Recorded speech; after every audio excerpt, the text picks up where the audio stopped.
ഈശോ മിശിഹായ്ക്കും സ്തുതിയായിരിക്കട്ടെ. യേശുവിൽ പ്രിയമുള്ളവരെ, നോമ്പുകാലം 27-ാം ദിവസത്തിലേക്ക് നാം കടന്നിരിക്കുന്നു.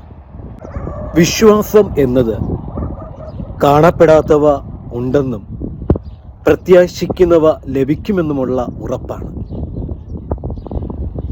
നിനക്ക് കടുകുമണിയോളം വിശ്വാസമുണ്ടെങ്കിൽ ഈ മലയോട് കൽപ്പിച്ചാൽ ഈ മല ഇവിടെ നിന്നും കടലിലേക്ക് ചെന്ന് പതിക്കും. കടുക് നിലത്ത് വീണ് അത് മുളച്ച് അത് വൃക്ഷമായി മാറി ആ വൃക്ഷത്തിൽ കുരുവികൾ കൂടുകൂട്ടുന്നു. പ്രിയമുള്ളവരെ, ഈ നോമ്പുകാലം നമ്മുടെ വിശ്വാസം എന്താണെന്ന് മനസ്സിലാക്കുവാനും അത് കണ്ടെത്തുവാനും ആ വിശ്വാസത്തിൻ്റെ കുറവുകൾ തിരിച്ചറിയുവാനും ആ കുറവുകൾ തിരിച്ചറിഞ്ഞുകൊണ്ട് ആ വിശ്വാസത്തെ പരിപോഷിപ്പിക്കുവാനും കൂടെയുള്ള ദിനങ്ങളാണ് ഈ നോമ്പുകാലം.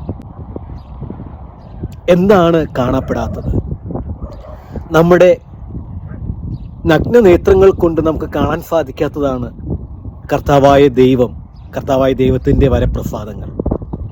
എന്നാൽ അത് നമുക്ക് അനുഭവിക്കുവാൻ, നമുക്ക് മനസ്സിലാക്കുവാൻ കർത്താവായ യേശുക്രിസ്തു സഭയിലൂടെ നമുക്ക് നൽകപ്പെട്ടിരിക്കുന്ന കുദാശകൾ, പ്രധാനമായും പരിശുദ്ധ കുർബാനയിൽ കർത്താവായ യേശു ഉണ്ടെന്നും ആ യേശുവിനെ നമുക്ക് അനുഭവിച്ചറിയുവാൻ സാധിക്കുമെന്നുമുള്ള ബോധ്യം, പ്രത്യാശ നമുക്കുണ്ടാകണം.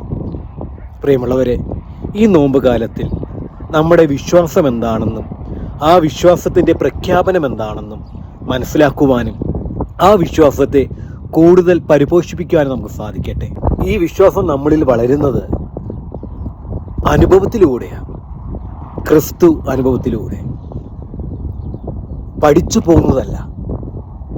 യേശു ഇന്നും ജീവിക്കുന്നുവെന്നും യേശു നമ്മോടൊപ്പം ഉണ്ടെന്നും നമുക്ക് അനുഭവിച്ചറിയുവാൻ സാധിക്കണമെങ്കിൽ നാം യേശുവിൻ്റെ അടുക്കൽ ഇരുന്നു കൊടുക്കണം. ഒരു വിധത്തിൽ ഈ നോമ്പുകാലം യേശുവിൻ്റെ കൂടെ ഇരുന്നു കൊടുക്കൽ കൂടെയാണ്. ഇനിയുള്ള ദിവസങ്ങളിൽ സാധിക്കുന്ന നിമിഷങ്ങളിൽ ദിവ്യകാരുണ്യ ആരാധനയിൽ പങ്കെടുക്കുവാൻ നമുക്ക് സാധിക്കട്ടെ. കർത്താവായ യേശു ക്രിസ്തു നിങ്ങളേവരെയും സമർത്ഥമായി അനുഗ്രഹിക്കട്ടെ. ആമേൻ.